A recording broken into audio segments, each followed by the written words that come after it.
morning, dear children. A very good hi to you. Let's do another chapter and a very interesting chapter that is on electricity. Something different to get to learn. Each and every standard you have something else to learn, a higher level things you have to learn. Even in 6th standard you must have learned about electricity. Bujo and Paheli were doing lots of electric fusing and all. They had made this circuit and enjoyed making the circuit which they had learned in standard 6. They were told their friends to make such kind of circuits. Now he wanted to draw and show them the drawings regarding. He wanted to make it simple. So let's learn in this chapter lesson number 14 about electric current and its effects. Now what did they do? They got to know regarding the symbols. It made the drawing easier for them when they got to learn about the symbols instead of the drawing they have done. Here they have used a cell, here there is a switch, that is the pin, here is the glowing bulb, here are the wires. So now we will learn today about different symbols which will make the drawing more easier and more convenient for them. Symbols of electric components. Some common electric components can be represented by symbols. Now the first one is electric cell. This is the cell and always a cell has a positive and a negative terminal. Cell के positive terminal भी होता है और negative terminal भी होता है. अभी यहाँ पे आपको ये लंबी वाली लाइन नजर आ रही है, पतली और लंबी वाली. The longer line represents positive terminal. ये लंबी वाली लाइन हम लोग ड्रॉ कर सकते हैं. ये सेल ड्रॉ करने के बदले हम लोग क्या ड्रॉ करेंगे? ये लंबी वाली line. And the thicker shorter line represents the negative terminal. अभी ये लाइन थिक भी है और ये छोटी भी है. ये क्या बताएगा? Negative terminal. तो अब हम क्या करेंगे? ये पूरा ड्राइंग करने की हमको जरूरत नहीं है. उसके बदले हम लोग क्या करेंगे? ये सेल जहाँ पे ड्रॉ किया है उसके बदले एक लॉन्गर लाइन पॉजिटिव टर्मिनल के लिए और एक छोटी सी मोटी सी लाइन करेंगे नेगेटिव टर्मिनल के लिए. ये तो आपको पता ही होगा. एक सेल होता है उसके अंदर पॉजिटिव टर्मिनल और नेगेटिव टर्मिनल. अब दूसरी बारी है इलेक्ट्रिक बल्ब की. यहाँ पे आपको नजर आ रहेगा ये इलेक्ट्रिक बल्ब है. जब ये करंट पूरा पास होता है तो इलेक्ट्रिसिटी ये इलेक्ट्रिक बल्ब ग्लो होता है. जब इलेक्ट्रिसिटी पास होती है सर्किट कंप्लीट होती है तो ये बल्ब ग्लो होता है और ये बल्ब का सिंबल है. हमको ये बल्ब बनाने की फिर जरूरत नहीं रहेगी. हम सिर्फ ये सिंबल से रिप्रेजेंट कर पाएंगे. तीसरा स्विच इज ऑन पोजीशन. ये स्विच इज ऑन पोजीशन का मतलब है ये स्विच जब ऑन होता है तो करंट फ्लो होगा और इलेक्ट्रिसिटी पास होगी और ये बल्ब ग्लो होगा. कभी जब ये ऑन पोजीशन में होता है ये स्विच है. यहाँ पे ये जो पिन है उसको दिखाया गया है स्विच. तो आपको पूरा ये ड्रॉ करने की जरूरत नहीं पड़ेगी. हमको सिर्फ ये सिंबल से हम इजीली इसको रिप्रेजेंट करते हैं. चलो अब आगे दूसरे सिंबल करेंगे.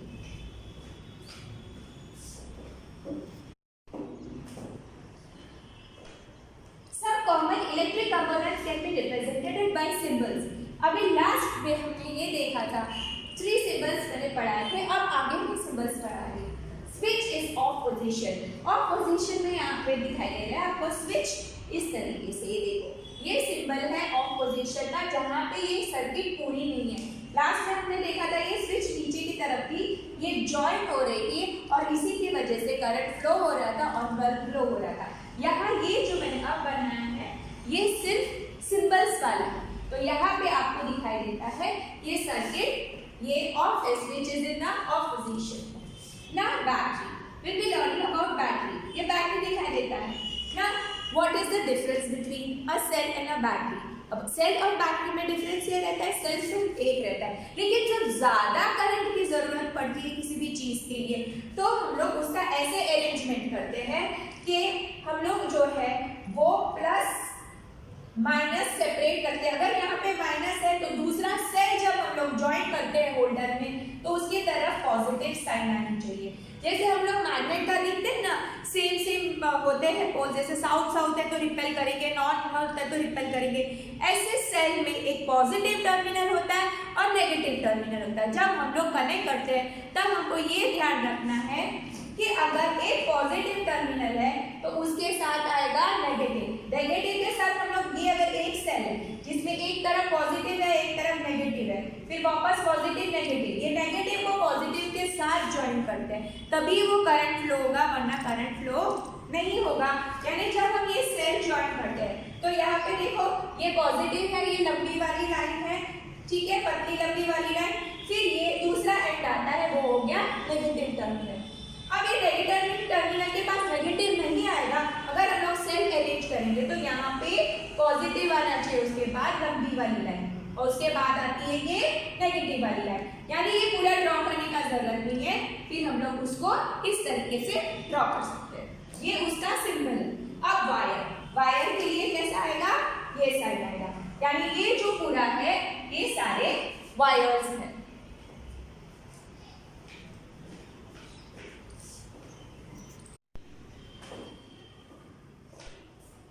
As I told you earlier that sometimes it so happens कि वन सेल का जो बैटरी वन सेल का होता है उसका हमको बैटरी बनाना पड़ता है। वन सेल काम नहीं लगता है, उसकी एनर्जी हमको कम पड़ती है, इलेक्ट्रिसिटी करंट कम फ्लो होता है, तो जब ज़्यादा ज़रूरी होता है तो हम उसकी बैटरी बनाते हैं।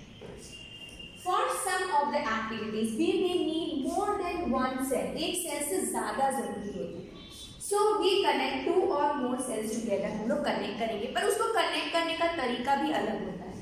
Positive terminal of one cell is connected to the negative terminal of the next cell. अभी ये सेल है, इसको हम कनेक्ट कर रहे हैं, ठीक है। अगर ये पॉजिटिव है, ये नेगेटिव है, तो यहाँ पे पॉजिटिव आना चाहिए। अगर यहाँ नेगेटिव है तो यहाँ पे पॉजिटिव, यहाँ पे नेगेटिव। कभी भी पॉजिटिव साथ में नहीं रखते हैं, वो करंट फ्लो नहीं होता है। Such a combination of two or more cells is called a battery. अभी बैटरी का मतलब क्या होता है, एक सेल से जब काम नहीं चलता है तो एक से ज्यादा या तो दो या दो से ज्यादा सेल हम लोग जब कनेक्ट करते हैं इस तरीके से प्रॉपर फॉर्म में, तो उसका हम बैटरी बनाते हैं। In order to help you to place the cells correctly in a battery compartment, plus and minus symbols are usually printed there. अभी इसके ऊपर प्रिंट किया होता है, ज्यादातर सेल के ऊपर प्रिंट किया होता है positive terminal and negative terminal, तभी आपको पता चलता है कि वो कौन सा टर्मिनल है। You can make a cell holder. आप भी एक सेल होल्डर बना सकते हो using a wooden block, या तो कोई लकड़े का ब्लॉक लेकर आप बना सकते हो। Two iron strips and rubber band. दो आयरन की स्ट्रिप्स यहाँ पे लगेगी, ये होगा वुडन होल्डर। ये होल्डर है, यहाँ पे दो आयरन स्ट्रिप्स है, फिर ये रबर बैंड, ये ब्लू कलर का जो नजर आ रहा है, this is supposed to be rubber band. It is necessary that the rubber band hold the metal strips tightly. ये जो मेटल स्ट्रिप्स है उसको ये रबर को प्रॉपर्ली पकड़ के रखना चाहिए, ये ध्यान हमको रखना चाहिए। ये हम लोगों ने एक सेल होल्डर बनाया है, खुद से बनाया है, एक वुडन ब्लॉक लिया है, दो आयरन स्ट्रिप्स लिए, रबर बैंड लिए और प्रॉपर्ली प्लेस किया है। अगर ये पॉजिटिव टर्मिनल है तो ये नेगेटिव होगा, और वापस से अगर ये नेगेटिव है तो उसके पास में positive terminal of the cell रहेगा एंड फिर नेगेटिव टर्मिनल। ये ध्यान रखना बहुत ही जरूरी है। इस एक्टिविटी में we have made a battery, क्योंकि एक सेल सफिशिएंट नहीं है, इसके लिए हम लोगों ने एक से ज्यादा, इसमें दो लिया, दो से भी ज्यादा हो सकता है।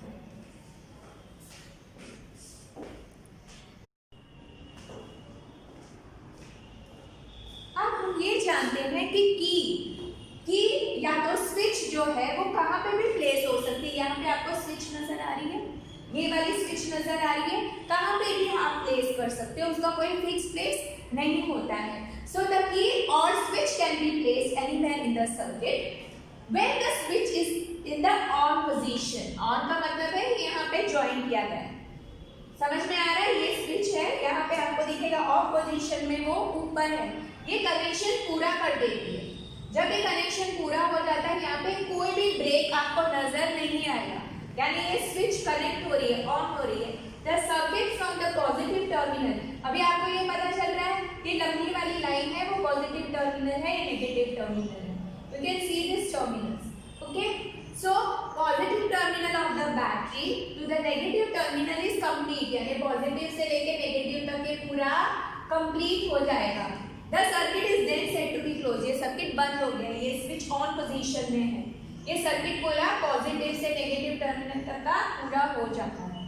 And the current flows through the circuit instantly, और तुरंत ही करंट फ्लो होना शुरू हो जाता है। हम ये जानते हैं जब हम लोग मेंस की स्विच ऑन करते हैं तो कैसे तुरंत फैन शुरू हो जाता है या इलेक्ट्रिसिटी या टीवी या कुछ भी शुरू हो जाती है, क्योंकि वो स्विच दबाने से वो वायर ज्वाइन हो जाते हैं और कनेक्ट हो जाते हैं, जैसे ऐसे। इसके लिए पूरा वो फ्लो होता है पॉजिटिव से नेगेटिव टर्मिनल में और यहाँ पे इलेक्ट्रिक बल्ब ग्लो होता है।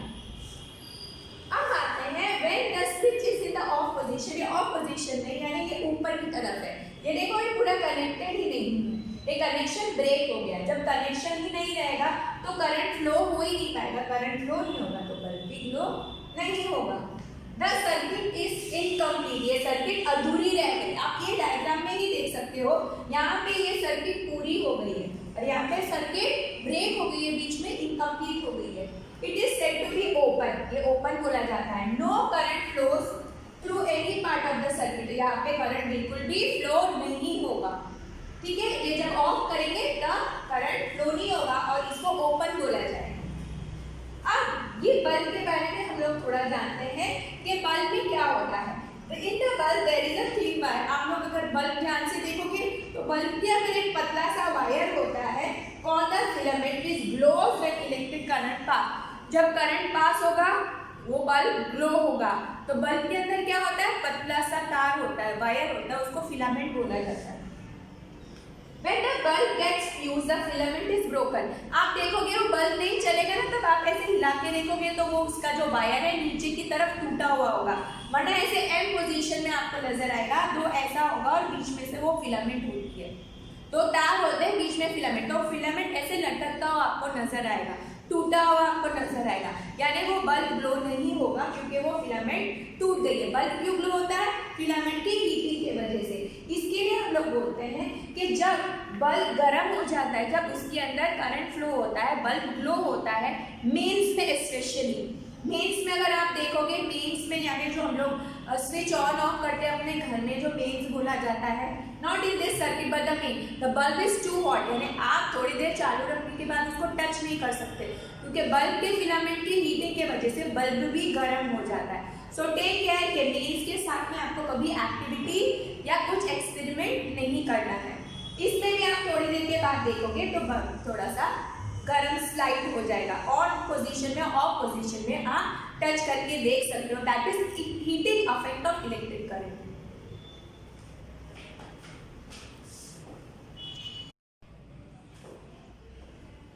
Take about 10 cm long piece of nichrome wire and tie it between the nails. अभी ये आप एक्टिविटी देखेंगे। आप यहाँ पे आप देख रहे हो एक बोर्ड जैसा है, यहाँ पे दो नेल्स लगे हुए हैं और यहाँ पे क्या लगा हुआ है, निक्रोम वायर। यही बोला है कि 10 सेंटीमीटर लॉन्ग लेना है हमको, nichrome wire special kind of wire है और इसको हमको दो नेल्स के बीच में टाई करना है। You can see this. Now first you have to touch, ये पूरा सर्किट हम लोगों ने रेडी कर दिया। ओके, ये सर्किट पूरा रेडी है। यहाँ पे सेल है, यहाँ पे अपनी स्विच है और ये वायर है। This is positive terminal, this is negative terminal. अभी जब हम इनको स्विच टू ऑन पोजीशन करेंगे, इसका मतलब है ये स्विच यहाँ पे टच हो जाएगा। ये फिलहाल ऑफ पोजीशन में है, तो जब हम लोग ये ऑन पोजीशन में करेंगे, अब हमको क्या करना है, आफ्टर सम टाइम हमको ये वायर को टच करना है। टच करेंगे, फिर वापस क्या करेंगे, switch off the current and touch the wire after few minutes. बाद में हम लोग बंद कर देंगे, बंद कर देंगे तो करंट ऐसा हो जाएगा, स्विच बंद कर देंगे तो करंट फ्लो होना बंद हो जाएगा। वापस हम लोग ये निक्रोम वायर टच करेंगे। अब होगा क्या, ये निक्रोम वायर की स्पेशलिटी है। क्या स्पेशलिटी है, वो गर्म हो जाता है, ये हीट कर देता है, ये गर्म हो जाता है। इसलिए जब ऑन रहेगा करंट और हम लोग थोड़ी देर के बाद उसको टच करेंगे, ज्यादा देर नहीं टच करना, वो वायर हॉट हो जाता है। और जब हम लोग स्विच ऑफ करेंगे, थोड़ी देर के बाद टच करेंगे तो वो वायर वापस ठंडा हो जाता है। तो ये निक्रोम वायर की quality. The wire gets hot when an electric current passes through it. This is the heating effect of electric current. और ये ही heating effect है इलेक्ट्रिक करंट का। अब हम लोग बात करते हैं कि अलग अलग वायर होते हैं, different wires have different heating effects. और वो कैसे होता है, अलग अलग मटेरियल के लिए हमारे को अलग अलग वायर की थिकनेस की रिक्वायरमेंट होती है, अलग अलग मटेरियल से बने हुए होते हैं, अलग अलग लेंथ होती है, अलग अलग थिकनेस का यूज होता है। अभी ये हम लोग देखेंगे diagram. Either electric room heater, अभी ठंड का मौसम है तब हम लोग क्या यूज करते हैं, electric room heater. Electric room heater use करो, या तो हम लोग इंडक्शन यूज करते हैं, वो electric heater that is for cooking purposes हम लोग यूज करते हैं। और दिस कंटेन अ कॉइल, अभी इसमें आपको नजर आ रहा है कि कॉइल जैसा है। This coil of wire is called an element, और इसी कॉइल को क्या बोला जाता है, एलिमेंट। और ये हम लोगों को इंडक्शन में या तो हम लोग को इलेक्ट्रिक हीटर में नजर आएगा, और ये जब गर्म होता है तो ये ग्लो करता है, रेड हॉट हमको नजर आता है। These appliances are switched on after connecting to the electric supply. Mains में इसको कनेक्ट किया जाता है, जब मेन इलेक्ट्रिक वायर में हम लोग कनेक्ट करते हैं, ठीक है, तब ये शुरू हो जाता है। These elements become red hot and give out heat. ये गर्मी देते हैं, क्या देते हैं, हीट देते हैं। अगर कुकिंग भी हमको करना है तो we need heat। और अगर हम लोगों ने रूम हीटर शुरू किया तो भी हमको क्या करना है, रूम को हीट करना है, तो ये ऑयल भी गर्म हो जाएगा और गर्मी देना शुरू कर देगा। Wires used for electric circuit do not normally become hot. अभी ये जो वायर हम लोग नॉर्मल वायर जो यूज करते हैं वो गर्म ज्यादातर नहीं होते हैं, तो वायर अलग अलग होते हैं, हीटिंग के लिए वायर अलग होते हैं, लेकिन ये वाले वायर जो है वो नॉर्मल है। Elements of some appliances become so hot that they are easily visible. अभी इसमें देखो ये एलिमेंट है, बराबर है, ये जो एलिमेंट है वो इतना इजीली हमको पता चल जाता है जब ये गर्म होते हैं, इनका कलर ही एकदम रेडिश येलोइश हो जाता है।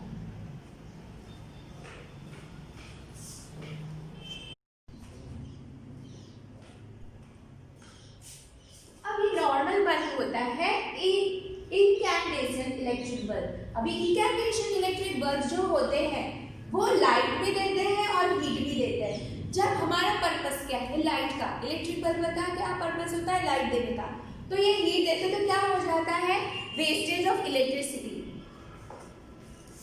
फ्लोरेसेंट ट्यूबलाइट्स, जो हम लोग नॉर्मल अपनी ट्यूबलाइट्स होती है वो, कॉम्पैक्ट फ्लोरेसेंट लैम्प CFS, ये better electric efficient lightning sources है। एफिशिएंसी का मतलब होता है कि कम लाइट यूज होती है, और इकोनॉमिकल भी होता है। जब हम लोग कम इलेक्ट्रिक करंट यूज करते हैं तो हमारे इलेक्ट्रिसिटी का बिल भी कम आता है। LED light emitting diode consume less electricity. आजकल सब लोग वही बोलते हैं कि LED हमको यूज करना है। ये LED यूज करने से क्या होगा कि हमारा जो लाइट का पर्पस है वो भी सॉल्व हो जाएगा, और जो इलेक्ट्रिसिटी कंजम्पशन रेट है वो भी कम हो जाएगा। Bureau of Indian standards new Delhi assigns a standard mark on products called ISI mark. अभी ISI मार्क जो गवर्नमेंट का मार्क होता है, तो जो भी स्पेसिफिकेशंस दिए होते हैं बल्ब के ऊपर वो सारे सही होते हैं। जिसमें ISI मार्क होता है उस पर हम लोग रिलाई कर सकते हैं, क्योंकि ये सारी इलेक्ट्रिकल अप्लायंसेस है, तो ये हमारे लिए डेंजरस हो सकते हैं अगर उसको टेस्ट किया जाता है और फिर ही मार्केट में लॉन्च किया जाता है।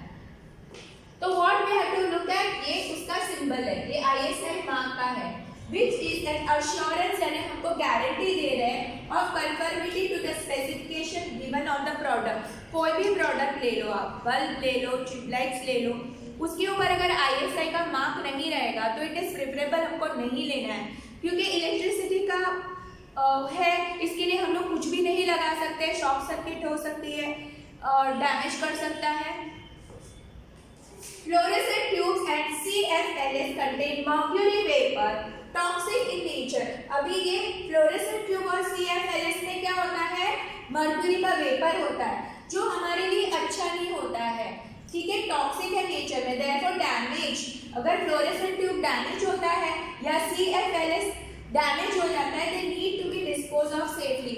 अगर वो यूज नहीं हो सकता है, वो डैमेज हो गया का मतलब है कि लाइट देना वो बंद कर देता है, तो हमको उसको प्रॉपर प्लेस में डिस्पोज करना है, क्योंकि उसके अंदर के जो मर्क्यूरी वेपर होते हैं वो अपने लिए हेल्थ के लिए अच्छे नहीं है, हार्मफुल है, they are toxic.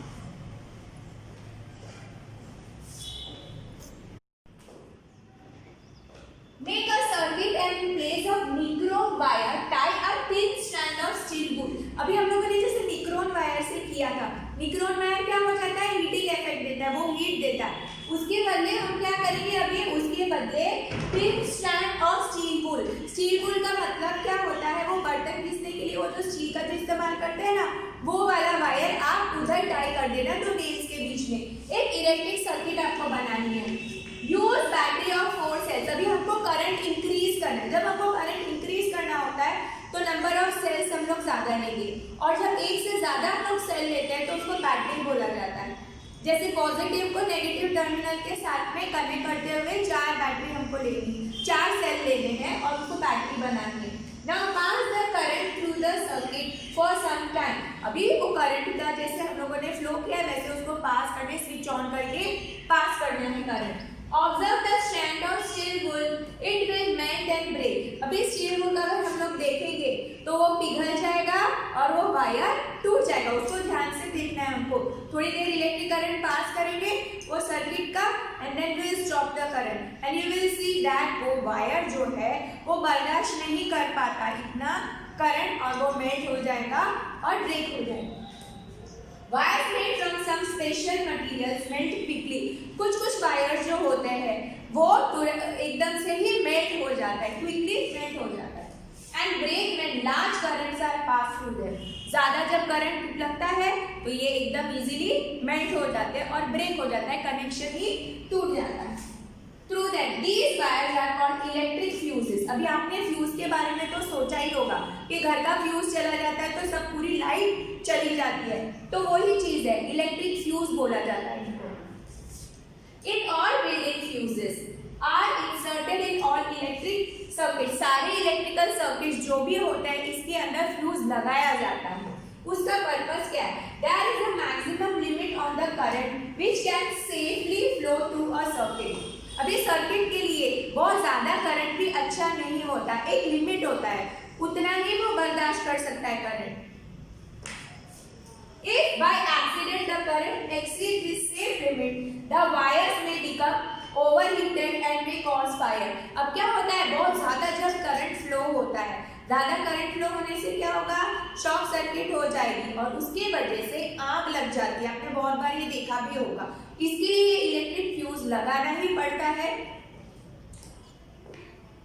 If a proper fuse is there in the circuit, अगर एक अच्छा फ्यूज रहेगा, it will blow off and break the circuit. यानी वो जो इलेक्ट्रिक सप्लाई है उसको तोड़ देगा। जब कनेक्शन ही टूट जाएगा, वो वायर जल जाएगा, वो फ्यूज का वायर जल जाएगा, तो इलेक्ट्रिक सप्लाई अपने आप बंद हो जाएगा और उससे ना शॉर्ट सर्किट होगी ना फायर होगा। और फ्यूज इज सेफ्टी डिवाइस। अभी फ्यूज क्या है, अपने सेफ्टी के लिए एक चीज है, क्योंकि electricity is too dangerous if not handle properly. तो it is a safety device, prevents fire and damages to electric circuit. Fire और डैमेज से फ्यूज बच जाता है इलेक्ट्रिक सर्किट।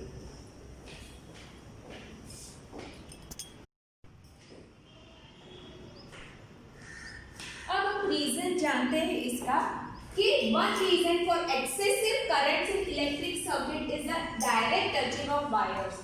अब कभी-कभी क्या हो जाता है, सर्किट होती है और उसके अंदर डायरेक्ट वायर टच हो जाते हैं। वायर टच तो हमेशा होते हैं, एक सर्किट के अंदर बहुत सारे वायर्स होते हैं, पर क्या होता है, the insulation of the wire has come off due to wear and tear. अभी अंदर इंसुलेशन का मतलब क्या होता है, प्लास्टिक कवरिंग होता है। प्लास्टिक कवरिंग जो वायर पे होता है वो या तो फट चुका है, पुराना हो चुका है, वो उसको वेयर एंड टेयर बोलते हैं।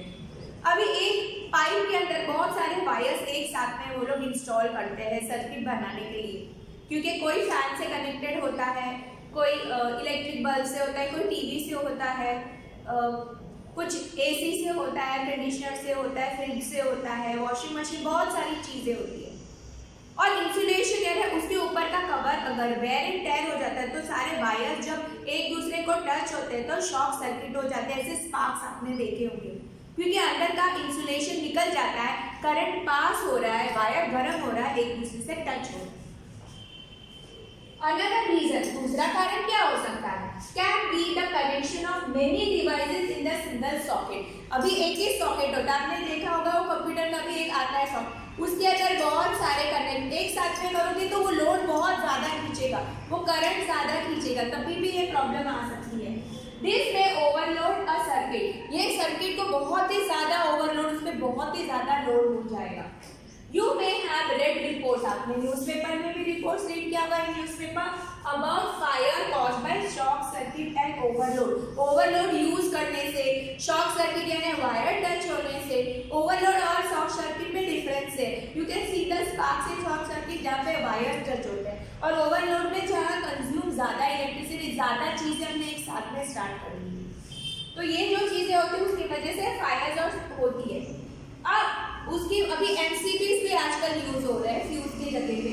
MCB is these miniature circuit breakers are increasingly being used in place of fuse. अभी फ्यूज की जगह पे आजकल क्या यूज होता है, अगर फ्यूज का वायर जल जाता है तो हमको पूरा एक नया फ्यूज डालना पड़ेगा, लेकिन अब ये मिनिएचर सर्किट बीकर्स एक ऐसी चीज है कि वो फ्यूज के बदले में यूज की। इसकी खासियत क्या है, These are switches which automatically turn off। अभी क्या होगा, ये स्विचेस जो है वो ऊपर की तरफ है तो चल रहे हैं, ऐसे नीचे गिर जाएगी वो स्विचेस। जब वो नीचे गिर जाएगी तब क्या होगा, सब सर्किट लाइट घर की सारी इलेक्ट्रिक करंट सब बंद हो जाएगा। When the current in a circuit exceeds the safe limit, safe limit ज्यादा करंट पास होता है, हमेशा करंट में फ्लक्चुएशंस होता है, कभी कम होती है तो आपने देखा होगा कि लाइट कभी एकदम ऐसे धीमी हो जाती है, कभी कभी कोई दिन आपने ये नोटिस किया होगा कभी कभी कि लाइट भी ऐसे ऐसे फ्लक्चुएट होता है जब बहुत कम करंट पास होता है, कभी एक्सीड हो जाता है तो अपने आप क्या हो जाएगा, वो स्विच गिर जाएगी, ऑफ हो जाएगी, और हमको फिर क्या करना है, सिर्फ सिंपली उसको वापस से ऑन कर देना है। U turn it on and the circuit is one against complete, वापस आपके घर में पूरा इलेक्ट्रिक सप्लाई आ जाएगा, फ्यूज जैसा आपको टेंशन नहीं रहेगा। Look for ISI mark on it, तो उसके ऊपर भी आपको ISI मार्क जरूर देखना है।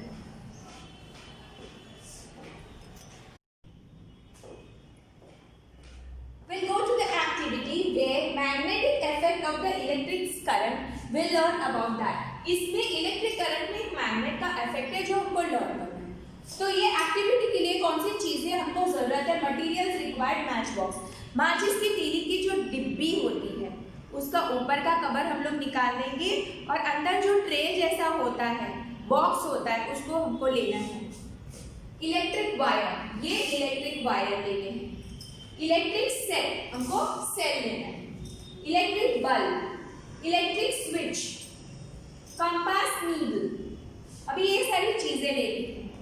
वापस रिपीट करूंगी, एक मैच बॉक्स की ट्रे लेनी है, वायर लेने हैं, सेल लेना है, बल्ब लेना है, फिर हम लोगों को ये लेना है, स्विच लेना है, और ये कंपास नीडल लेनी है हमको।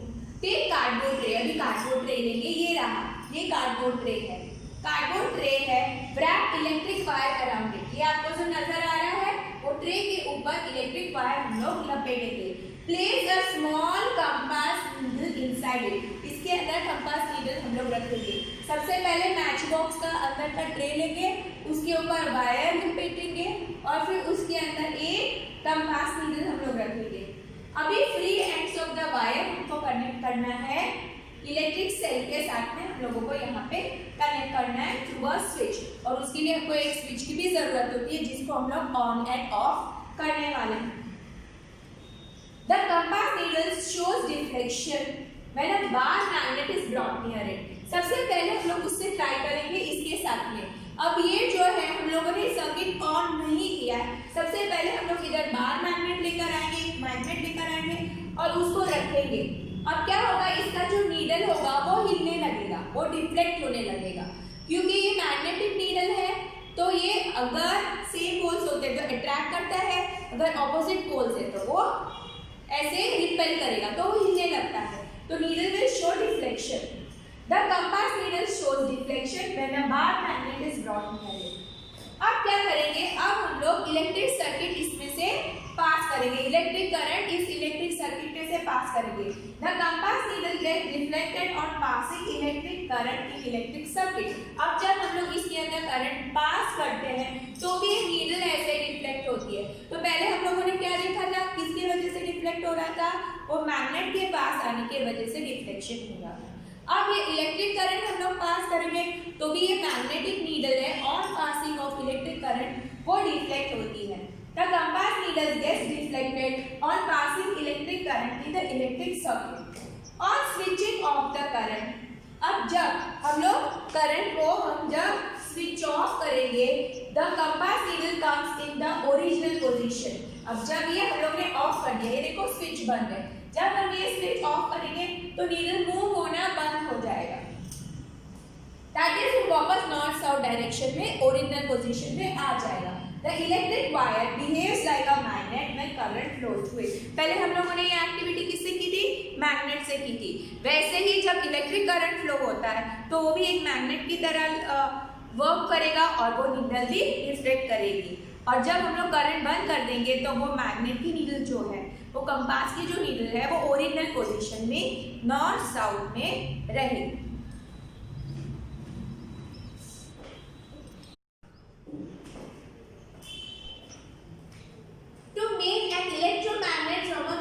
आयरन नेल, अभी ये नेक्स्ट एक्टिविटी हम लोग करने वाले हैं। जब एक आयरन नेल बिहेव करेगा, आयरन नेल के ऊपर जो कॉइल है वायर की, वो बिहेव करेगा एक मैग्नेट की तरह। अभी इसके लिए हम लोग को कौन से मटेरियल्स रिक्वायर्ड है? First, iron nail 6 to 10 centimeter long. Here you can see in the diagram, this is iron nail, this is 6 to 10 centimeter long. Next, what is required? 75 centimeter of insulated flexible wire. Insulated यानी उसके ऊपर wire का coating होता है, तो ये हम लोगों को 75 सेंटीमीटर वायर चाहिए, इलेक्ट्रिक स्विच चाहिए, इलेक्ट्रिक सेल रहेगा यहाँ पे, पॉजिटिव एंड नेगेटिव टर्मिनल, ये जो थिक वाली लाइन है वो नेगेटिव है, ये लॉन्ग एंड थिन लाइन है ये पॉजिटिव टर्मिनल है। ये इलेक्ट्रिक सेल लगाना है, फिर ये इलेक्ट्रिक स्विच है यहाँ पे। अब हमको क्या करना है, वो नेल के आगे वाइंड द वायर टाइटली, यानी वो जो नेल होता है, ये जो नेल है उसके आसपास हमको वायर को टाइटली लपेटना है in the form of a coil, एक कॉइल की तरह हम लोगों को गोल गोल उसके आसपास लपेटना है पूरे नेल में। यहाँ से ये कनेक्टेड है वायर, इसको राउंड राउंड राउंड राउंड करके यहाँ से अब ये वायर यहाँ से डाला है। Connect the free ends of the wire to the terminal of the cell. अभी ये जो free ends of the wire है उसको हम लोगों ने सेल के टर्मिनल से जोड़ दिया है। Place some pins near the end of the nail. अभी ये जो नेल है उसके नीचे हम लोगों को थोड़ी सी पिन रखनी है। पिन क्यों रखेंगे? क्योंकि जब ये मैग्नेट बन जाएगा, ये अट्रैक्ट करेगा, इसलिए पिन्स रखनी जरूरी है, थोड़ी पास में रखेंगे। अब क्या करेंगे, स्विच ऑन द करंट। अभी यहाँ पे आपको ये स्मॉल पिन्स नजर आ रही है। अब जब ये करंट फ्लो होगा तो जो थोड़ी दूर रखी है पिन्स, वो जाके इस पे चिपक जाएंगी ये आयरन नेल्स, क्योंकि आयरन का ये जो नेल है जिसके ऊपर ये कॉइल है वो एक मैग्नेट जैसे एक्ट करने लगा है, तो ये पिन से जाके उसको स्टिक हो जाएगा। The coil of the wire behaves like a magnet when electric current flows through it. जब इलेक्ट्रिक करंट फ्लो होगा तब तक भी ये मैग्नेट का काम करेगा। The small pins cling यानी चिपक जाती है to the end of the nail, वो पास में चली जाती है, ये नेल के पास में आयरन नेल चले जाएंगे जब ये करंट फ्लो हो जाएगा। When the electric current is switched off, लेकिन ये जब इलेक्ट्रिक करंट को हम बंद कर देंगे, the coil generally loses its magnetism, ये मैग्नेट का काम करना बंद कर देगी जब हम लोग ये करंट को स्विच ऑफ करेंगे। So the small pins fall of the nail, तो ये जो चिपकी हुई नेल्स पे है, ये पिन वापस से दोबारा दूर चली जाएगी, वो गिर जाएगी। Coils behave like a magnet. अभी ये कॉइल किसकी तरह बिहेव कर रहे हैं? मैग्नेट की तरह। इसके लिए इसको क्या बोला जाता है? सच कॉइल्स आर कॉल्ड इलेक्ट्रोमैग्नेट्स। ये जो कॉइल बनाया है हम लोगों ने आयरन नेल के ऊपर, ये किसकी तरह बिहेव कर रहा था? एक मैग्नेट की तरह, और ये बिकॉज इलेक्ट्रिसिटी से चल रहा है तो इसको बोला जाता है इलेक्ट्रोमैग्नेट।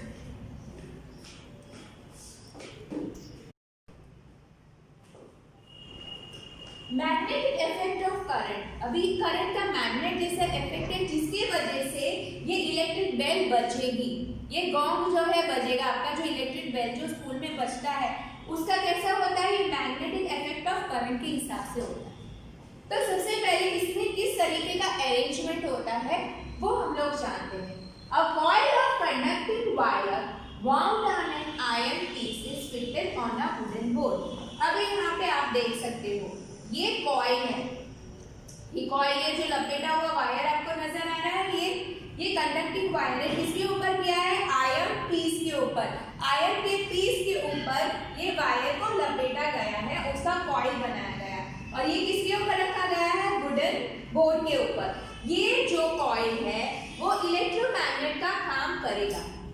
अब क्या है, यहाँ पे एक सॉफ्ट आयरन स्ट्रिप है। You can see this. A soft iron strip is kept close to the coil. अभी ये कॉइल के पास ही रखा गया है। ये आयरन स्ट्रिप है, क्योंकि मैग्नेट जब बन जाएगा तो ये इसको अट्रैक्ट करेगा।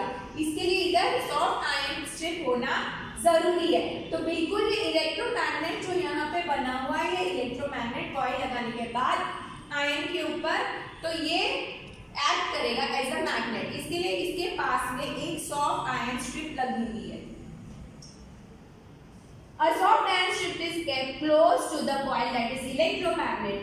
अब a hammer is fitted at its one end. अभी ये जो सॉफ्ट आयरन स्ट्रिप है, इसके साथ में क्या जुड़ा हुआ है?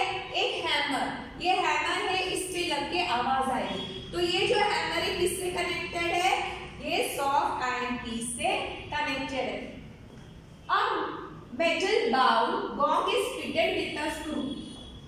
अब ये जो गॉन्ग है, इसको एक स्क्रू से फिट किया गया है। Slightly away opposite to the hammer.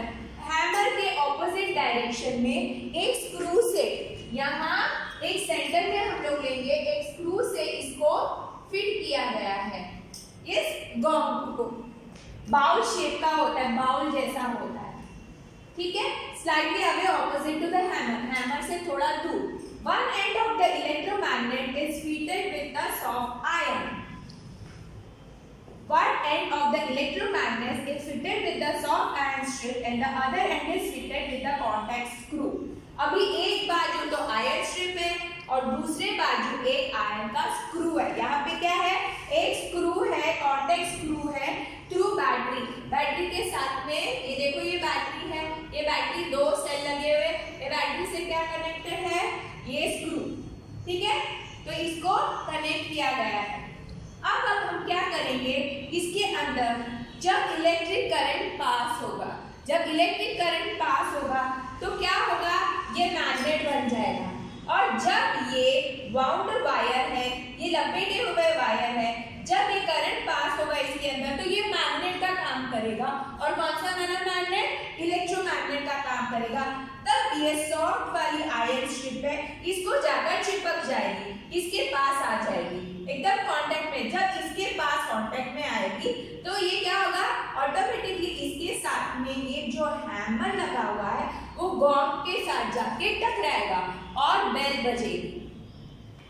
लेकिन जैसे ही ये गॉन्ग इसके पास आ जाएगा इलेक्ट्रोमैग्नेट के साथ, तो उसका कनेक्शन ये जो नेल है, ये नेल जो है आयरन नेल के साथ में उसका कनेक्शन छूट जाएगा। और जैसे ही आयरन के कनेक्शन से छूट जाएगा, नेल के कनेक्शन से, तो ये सर्किट बंद हो जाएगा, ठीक है। और सर्किट बंद हो जाएगा तो क्या हो जाएगा? वापस ये मैग्नेट बनना बंद हो जाएगा। और जैसे ही मैग्नेट बनना बंद हो जाएगा, वापस से ये सॉफ्ट आयरन स्ट्रिप अपने पोजीशन में दोबारा आ जाएगी। वापस से किसको टच करेगी? आयरन नेल को। जैसे ही आयरन नेल को दोबारा टच करेगी, ये सर्किट कंप्लीट हो जाएगी और वापस से ये इलेक्ट्रोमैग्नेट बन जाएंगे। जैसे ही इलेक्ट्रोमैग्नेट बन जाएंगे, वापस से ये सॉफ्ट आयरन स्ट्रिप इसकी तरफ अट्रैक्ट होगी। जैसे ही इधर अट्रैक्ट होगी, सिमिलरली गॉन्ग बजेगा। यही प्रोसीजर चलता रहेगा। वापस से ही कनेक्शन ये नेल से छूट जाएगा, इसके लिए करंट फ्लो होना बंद हो जाएगा और ये मैग्नेट एक्ट करना बंद हो जाएगा, तो इसको छोड़ देगा। ये सॉफ्ट आयरन स्ट्रिप को अट्रैक्ट करना छोड़ देगा। वापस ये सॉफ्ट आयरन स्ट्रिप कहाँ आ जाएगी? ये नेल के पास वापस कनेक्ट हो जाएगा, वापस ये इलेक्ट्रोमैग्नेट, यही प्रोसीजर चलता रहेगा। तो this is the working of an electric cell. Dear children, I hope you have understood this lesson very nicely. Go through it nicely, go through the videos. Meet you soon again with the next chapter. Bye till then.